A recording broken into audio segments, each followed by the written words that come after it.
बिन फेरों की बहू। शर्मिला बहुत ही पुराने ख्यालात की औरत थी।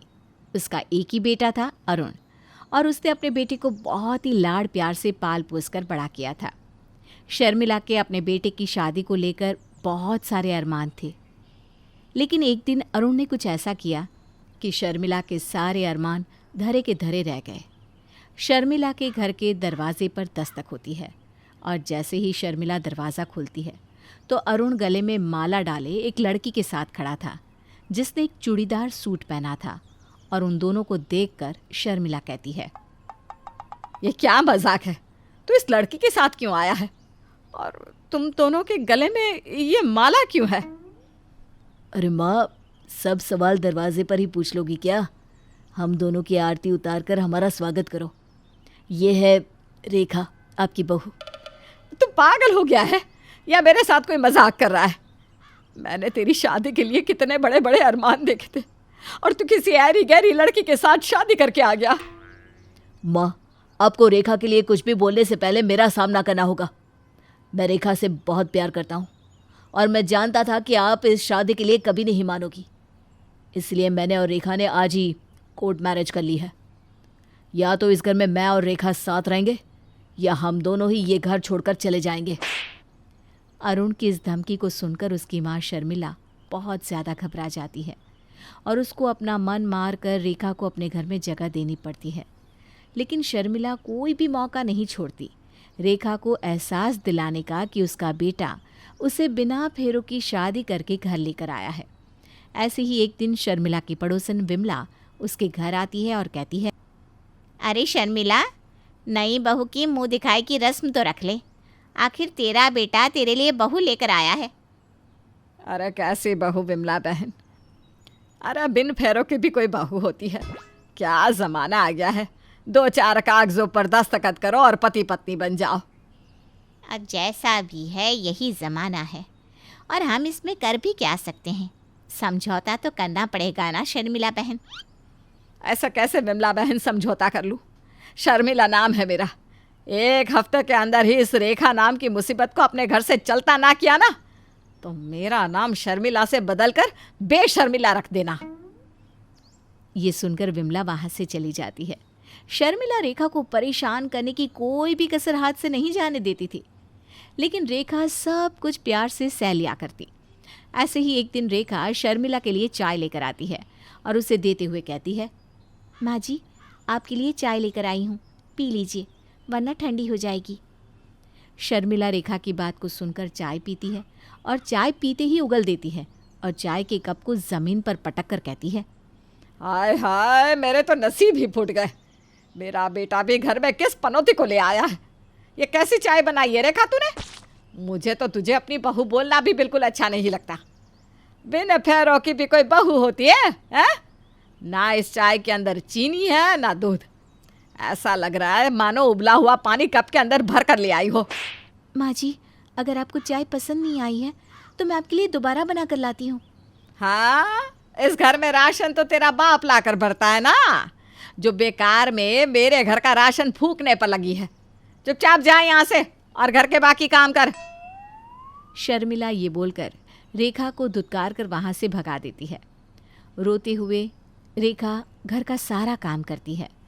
वो अपनी मांग में सिंदूर भी लगाती और गले में मंगलसूत्र भी पहना करती, लेकिन फिर भी शर्मिला उसे बहू होने का दर्जा देती ही नहीं। ना ही उसने उसकी मुँह दिखाई करवाई थी और ना ही उसे नातेदारी में किसी से मिलवाया था। ऐसे ही एक दिन शर्मिला अपने मन में सोचती है, बहुत दिन हो गए हैं इस आफत को झेलते हुए, मुझे इसका कोई पक्का बंदोबस्त करना ही पड़ेगा। शर्मिला इतना बोलती है जिसके बाद वो अपनी बहू को अपने कमरे में बुलाती है और उससे कहती है, रेखा, माना कि मेरा बेटा तुझे बिन फेरों की मेरी बहू बना कर ले आया है, लेकिन अब ले ही आया है तो तुझे आस पड़ोस वालों से तो मिलवाना ही पड़ेगा ना। इसलिए मैंने कल शाम को तेरी मुंह दिखाई रखी है। अच्छे से तैयार हो जाना। रेखा ये सुनकर बहुत ज़्यादा खुश हो जाती है, क्योंकि उसे एक उम्मीद होती है कि उसकी सास ने उसे माफ़ कर दिया है। वो खुशी से कहती है, जी जी माँ जी, आप परेशान मत होइए, मैं आपकी नाक बिल्कुल भी नीची नहीं होने दूंगी। मैं बहुत अच्छे से तैयार होंगी और सब यही कहेंगे कि आपकी बहू बहुत अच्छी है। अगर तुझ में इतनी ही शर्म लिहाज होती तो मेरे बेटे को फंसाकर मेरे घर की जबरदस्ती बहू नहीं बन जाती। रेखा वहाँ से चली जाती है, जिसके बाद रेखा अपनी मुंह दिखाई की तैयारियों में लग जाती है। वो पहले पूरे घर को अच्छे से सजाती है और उसके बाद अपने आप को। अगले दिन जब आस पड़ोस की कुछ औरतें रेखा को देखने के लिए आती है तो शर्मिला बातों बातों में सबके आगे कहती है, लो देख लो मेरी बिन फेरों वाली बहू को। आजकल भी क्या ज़माना आ गया है, लड़कियों को माँ बाप की इज्जत करना आता ही कहाँ है। अगर अच्छे घर की बेटी होती तो कभी भी अपने माँ बाप की नाक कटवा कर ऐसे मेरे बेटे से काट मैरिज नहीं करती। शर्मिला क्यों बुराई कर रही है अपनी बहू की? अब जो है जैसी है तो तेरे घर की ही इज्जत ना। हाँ, अब किया भी क्या जा सकता है। इसको कुछ बोलूँगी तो फिर बेटा भी अपना बोरिया बिस्तरा उठाकर घर छोड़कर जाने की धमकी देने लगता है। सभी औरतों के सामने शर्मिला अपनी बहू रेखा को बहुत ज़्यादा जलील करती है, जिसके बाद रेखा की भी आंखों में आंसू आ जाते हैं, पर वो तब भी अपनी सास को कुछ नहीं कहती। सब औरतें वहाँ से चली जाती है, जिसके बाद दिन बीतते हैं और एक दिन शर्मिला खुद से कहती है, बस बहुत हो गया, ये तो मेरे बेटे से ऐसे चिपक गई है जैसे किसी कागज़ में गोंद चिपक जाता है। घर से जाने का नाम ही नहीं ले रही। कुछ तो ऐसा करना होगा कि इसके हाथ पैर टूट जाए और ये अपने आप यहाँ से 9-2-11 हो जाए।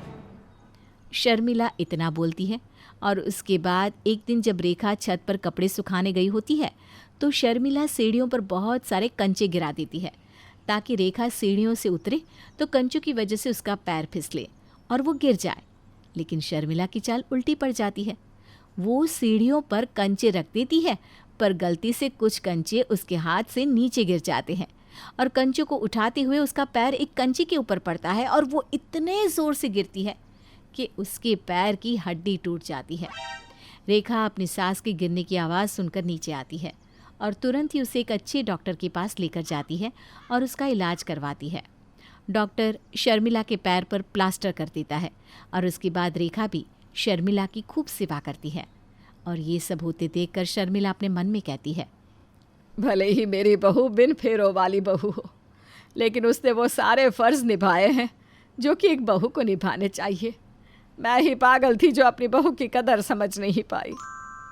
शर्मिला को अपनी गलती का एहसास होता है और 10 दिन के प्लास्टर के बाद शर्मिला का पैर बिल्कुल ठीक हो जाता है।